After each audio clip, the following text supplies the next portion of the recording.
أعوذ بالله من الشيطان الرجيم بسم الله الرحمن الرحيم. Maksimalkan waktu dan tempat mustajabnya doa. Maksimalkan waktu dan tempat mustajabnya doa. Kalau tempat, teman-teman, khilaf di antara ulama, tapi ada athar Ibnu Abbas radhiyallahu anhuma, beliau dinukil khusus di bab haji ini ya, di bab haji. Kalau antum mau cari riwayat ini disebutkan dalam bab-bab haji dalam buku fikih. Ibnu Abbas menyebutkan bahwasanya termasuk tempat mustajab adalah multazam. Multazam dari Hajar Aswad ke pintu Ka'bah. Ini yang disebut multazam. Dan Ibnu Abbas seringkali kalau tawaf mampir untuk berdoa di situ. Dan beliau mengatakan antara ya, di multazam doa mustajab. Statement beliau ini, bukan dari hadis tentunya, gitu kan? Ini yang pertama. Yang kedua, teman-teman sekalian, sebagian ulama masukkan Masy'aril Haram, Mina, Muzdalifah, Arafah, sampai Nabi SAW mengatakan afdal doa itu ada di Arafah. Karena Allah membebaskan banyak sekali hambanya dari api neraka pada saat itu, mohonlah bebas dari api neraka. Yang ketiga, teman-teman sekalian, adalah minum air Zam-Zam. Ini dihitung tempat, karena kita minum di tempat, baik itu di Masjid Haram, kita minum di rumah, kita lagi minum dihitung kayak minum di tempat, ya. Maka ini juga mustajab doa. Kalau ini hadisnya sahih, sebagaimana sabda Nabi SAW, Zam-Zam liman syuribalah. Zam-Zam sesuai dengan niat orang yang meminumnya. Minum Zam-Zam, teman-teman sekalian, itu jangan hanya minta disembuhin penyakit, minta sesuatu yang besar kepada Allah. Imam Syafi'i mengatakan rahimahullah, aku minum Zam-Zam meminta 3 hal kepada Allah. Pertama, minta agar panahanku tidak meleset. Imam Syafi'i rupanya, teman-teman sekalian, sangat gemar berburu. Beliau mengatakan setelah minum Zam-Zam dan minta agar tidak meleset panahan, maka panahanku tidak pernah meleset semenjak hari itu. Yang kedua, aku minum Zam-Zam minta agar dinobatkan, dijadikan oleh Allah menjadi ulama muslimin. Siapa yang tidak kenal Imam Syafi'i sebagai salah satu 4 madhab? Dan yang ketiga, aku minum Zam-Zam minta dimasukkan ke dalam surga. Harus minta yang besar, teman-teman sekalian. Dan Zam-Zam ini mumpung antum di sini, antum bisa jangkau, bisa beli, minum, teman-teman. Kalau bisa jadikan Zam-Zam minuman sehari-hari. Ini teman-teman di Saudi, kalau saya di Saudi saya tekankan sekali, antum jangan minum air biasa, minum Zam-Zam terus sudah. Karena itu luar biasa. Banyak orang kalau di Indonesia ya, pulang dari umroh, Zam-Zam disimpan di gudang 10 tahun tidak diminum. Untuk apa ini? Ya. Harusnya diminum, dipakai, ya. Dipakai, teman-teman sekalian. Nah, ini tempat. Kita masuk ke waktu. Ada banyak waktu, teman-teman. Yang pertama adalah sepertiga malam yang sudah masyhur. Sepertiga malam cara menghitungnya, teman-teman, dari maghrib itu, dari maghrib, azan maghrib, kayak kita di sini misalnya jam 7 malam ya, kurang lebih ada jam 7, azan subuhnya misalnya jam 3. Antum sini jam 3 kan ya? 3.16 ya. Baik, anggap jam 7 sampai jam 3. Nah, ini waktu ini jam 8, jam 9, jam 10, jam 11, jam 12, jam 1, jam 2, jam 3, berarti antum punya 8 jam dalam satu malam. Sepertiganya itu dibagi 3 itu 8 jam. Antum sudah tahu nanti sepertiga akhir malam itu. Jadi kalau 8 jam kita bagi 3 kurang lebih hampir 3 jam lah ya. 2 jam setengah sekian ya. Berarti kalau subuh sekarang jam 3.16, sepertiga malam itu jam 12 malam ke atas antum di sini. Mulai jam 1 malam itu sepertiga malam. Nah, ini waktu mustajab doa. Ini yang disebutkan dalam hadis Nabi SAW. Kalau tertinggal sepertiga malam, Allah Azza wa Jalla turun ke langit bumi dan bertanya kepada para malaikatnya, adakah yang memohon saya berikan, adakah yang minta tolong saya tolong, adakah yang beristighfar saya ampuni. Yang kedua, pada saat sujud. Pada saat sujud, sabda Nabi SAW dalam hadis Bukhari, aqrabu abdun ila rabbi wa huwa sajid fa akthiru fihi du'a. Dalam bahan riwayatnya dikatakan begitu. Paling dekat seorang hamba dengan Allah pada saat yang sedang sujud, perbanyaklah doa pada saat itu. Dalam hadis Imam Ahmad juga disebutkan, kata Nabi SAW, kalau kalian ruku, agungkan Allah. Kalau kalian sujud, perbanyak doa. Karena sangat jarang doa ditolak pada saat sujud. Khilaf di antara ulama tentang masalah membaca doa ini. Yang paling dekat dengan hal yang kita anggap insya Allah dalilnya paling kuat, doa-doa kalau sholat wajib sudah ada penekanannya, ada doa-doanya. Antum jangan ganti doa itu. Ada doa-doa sujud ya, diajarkan oleh Nabi SAW cukup banyak. Ada 6 macam. ada subhana rabbil a'la, ada subhana rabbil a'la wa bihamdi, ada subuhun qudusun rabbul malaikati war ruh, ada subhanallahi dzil jabaruti wal malakuti wal kibriyai wal azama, ada subhanakallahumma bihamdika allahumma ighfirli, yang terakhir Allahumma laka sajadtu wa bika amantu wa laka aslamtu sajada wajhi alladhi khalaqahu wa sawwara fatabarakallahu rabbul alamin. Nah, ini yang kita amalkan teman-teman di salat wajib. Kalau salat sunnah antum boleh tambah doa. Di sholat sunnah boleh tambah doa. Ini diambil daripada perilaku Sufyan ats-Tsauri rahimahullah, seorang ulama tabi'in yang masyhur. Ini mendapatkan julukan Sajjad, orang yang kalau sujud di sholat sunnah gak pernah angkat kepalanya sampai hajatnya selesai.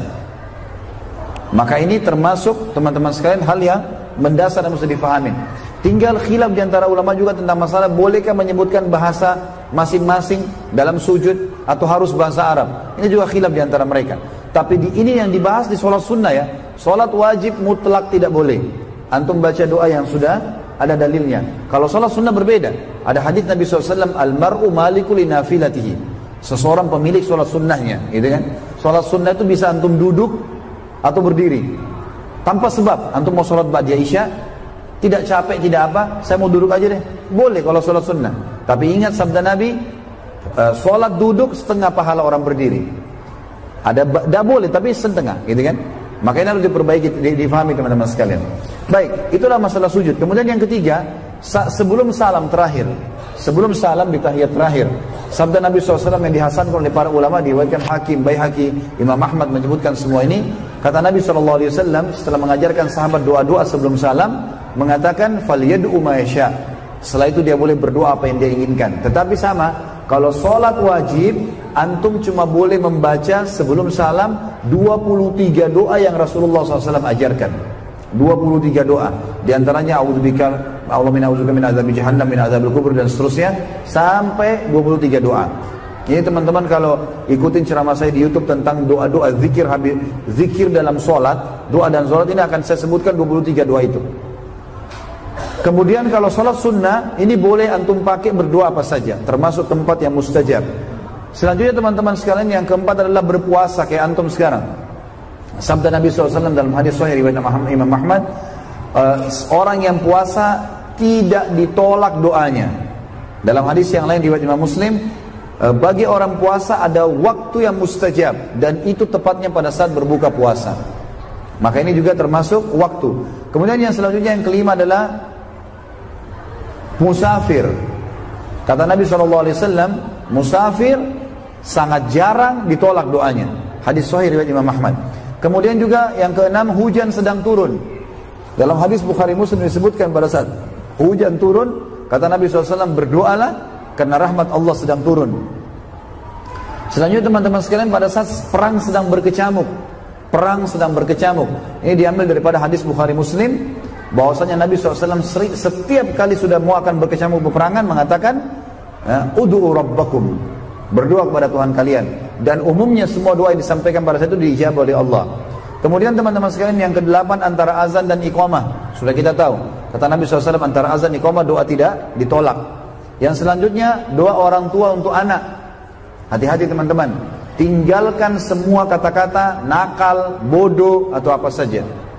Gunakan selalu kalimat-kalimat yang santun dan baik. Maaf teman-teman, tadi yang hadir pagi saya sempat sebutkan tentang kisah Syekh Sudais. Syekh Sudais rahimahullah, beliau pernah ditanya, kenapa anda menjadi imam haram seperti ini? Gak seperti imam-imam lain. Semuanya teman-teman sekalian imam haram, Syekh Sudais itu bisa dikatakan pemimpin semua imam itu. Padahal sudah dari dulu, sudah bisa masuk 20 tahun lebih jadi imam. Beliau mengatakan, waktu ditanya di wawancara, beliau bilang doa ibu saya. Yang wawancara yang penasaran tanya, memang apa doa ibu anda?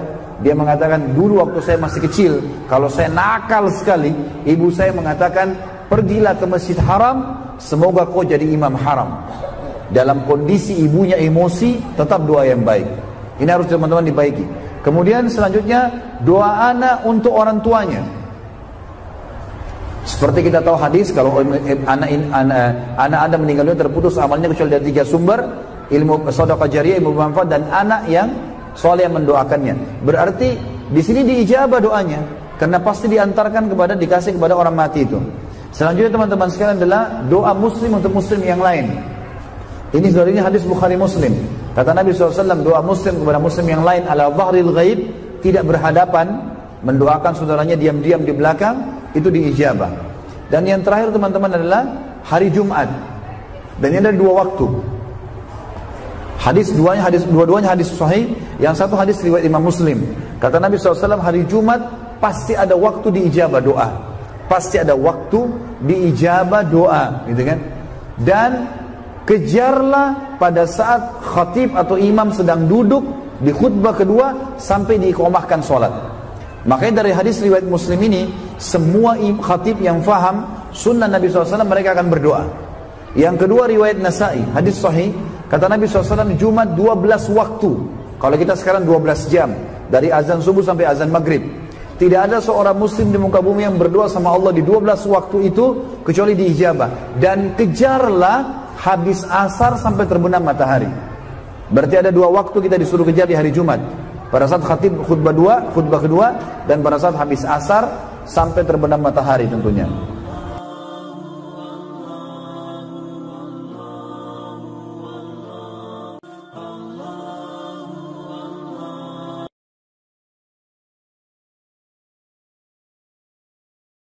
Setelah mengajarkan sahabat doa-doa sebelum salam, mengatakan falyad'u ma yasha. Setelah itu dia boleh berdoa apa yang dia inginkan. Tetapi sama, kalau sholat wajib, antum cuma boleh membaca sebelum salam 23 doa yang Rasulullah SAW ajarkan. 23 doa. Di antaranya a'udzubika Allahumma a'udzubika min adzabi jahannam, min adzabil kubur, dan seterusnya sampai 23 doa. Ini teman-teman kalau ikutin ceramah saya di YouTube tentang doa-doa zikir dalam sholat, doa dan sholat, ini akan saya sebutkan 23 doa itu. Kemudian kalau sholat sunnah, ini boleh antum pakai berdoa apa saja, termasuk tempat yang mustajab. Selanjutnya teman-teman sekalian, yang keempat adalah berpuasa kayak antum sekarang. Sabda Nabi SAW dalam hadis sahih riwayat Imam Ahmad, orang yang puasa tidak ditolak doanya. Dalam hadis yang lain riwayat Imam Muslim, bagi orang puasa ada waktu yang mustajab, dan itu tepatnya pada saat berbuka puasa. Maka ini juga termasuk waktu. Kemudian yang selanjutnya, yang kelima adalah musafir. Kata Nabi SAW, musafir sangat jarang ditolak doanya. Hadis sahih riwayat Imam Ahmad. Kemudian juga yang keenam, hujan sedang turun. Dalam hadis Bukhari Muslim disebutkan pada saat hujan turun, kata Nabi SAW, berdoalah karena rahmat Allah sedang turun. Selanjutnya teman-teman sekalian, pada saat perang sedang berkecamuk, ini diambil daripada hadis Bukhari Muslim, bahwasanya Nabi SAW setiap kali sudah mau akan berkecamuk peperangan mengatakan, ud'u rabbakum, berdoa kepada Tuhan kalian. Dan umumnya semua doa yang disampaikan pada saat itu diijabah oleh Allah. Kemudian teman-teman sekalian, yang kedelapan antara azan dan iqamah, sudah kita tahu, kata Nabi SAW, antara azan dan iqamah doa tidak ditolak. Yang selanjutnya, doa orang tua untuk anak. Hati-hati teman-teman, tinggalkan semua kata-kata nakal, bodoh, atau apa saja.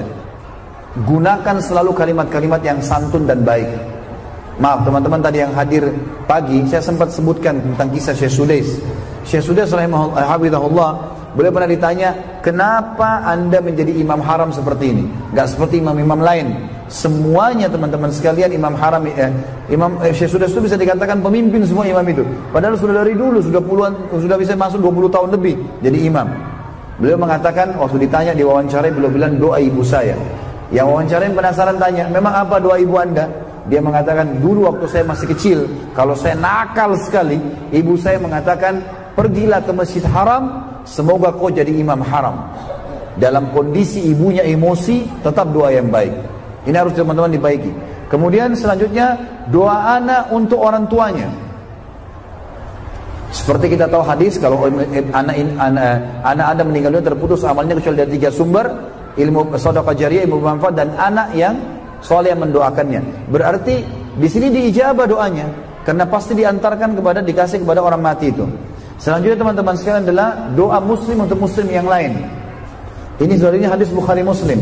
Kata Nabi SAW, doa muslim kepada muslim yang lain ala dhahril ghaib, tidak berhadapan, mendoakan saudaranya diam-diam di belakang, itu diijabah. Dan yang terakhir teman-teman adalah hari Jumat. Dan ini ada 2 waktu. Dua-duanya hadis sahih. Yang satu hadis riwayat Imam Muslim. Kata Nabi SAW, hari Jumat pasti ada waktu diijabah doa. Pasti ada waktu diijabah doa, gitu kan? Dan kejarlah pada saat khatib atau imam sedang duduk di khutbah kedua sampai diiqamahkan sholat. Makanya dari hadis riwayat Muslim ini, semua khatib yang faham sunnah Nabi SAW mereka akan berdoa. Yang kedua riwayat Nasai, hadis sahih, kata Nabi SAW Jumat 12 waktu. Kalau kita sekarang 12 jam, dari azan subuh sampai azan maghrib. Tidak ada seorang muslim di muka bumi yang berdoa sama Allah di 12 waktu itu kecuali diijabah. Dan kejarlah habis asar sampai terbenam matahari. Berarti ada 2 waktu kita disuruh kejar di hari Jumat. Pada saat khatib khutbah kedua, dan pada saat habis asar sampai terbenam matahari tentunya.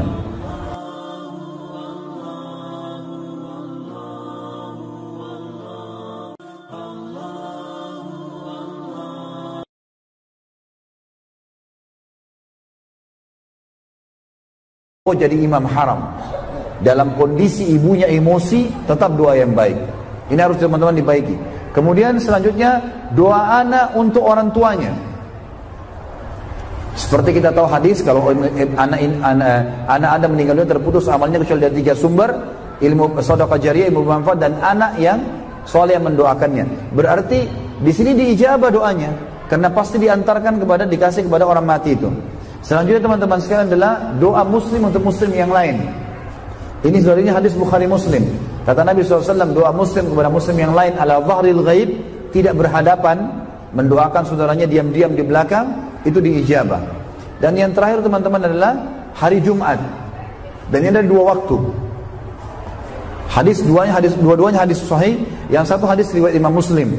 Kata Nabi SAW, hari Jumat pasti ada waktu diijabah doa. Pasti ada waktu diijabah doa, gitu kan?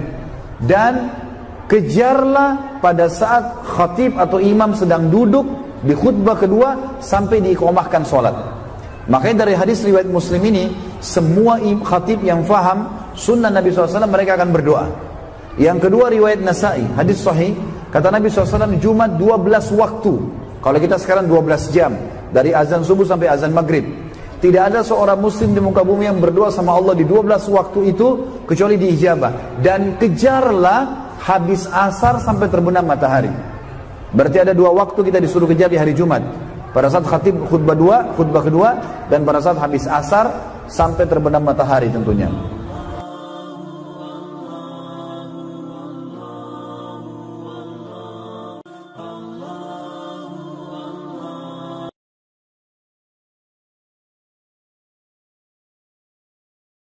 Makanya dari hadis riwayat Muslim ini, semua khatib yang faham sunnah Nabi SAW mereka akan berdoa. Yang kedua riwayat Nasai, hadis sahih, kata Nabi SAW Jumat 12 waktu. Kalau kita sekarang 12 jam, dari azan subuh sampai azan maghrib. Tidak ada seorang muslim di muka bumi yang berdoa sama Allah di 12 waktu itu kecuali diijabah. Dan kejarlah habis asar sampai terbenam matahari. Berarti ada 2 waktu kita disuruh kejar di hari Jumat. Pada saat khatib khutbah kedua, dan pada saat habis asar sampai terbenam matahari tentunya.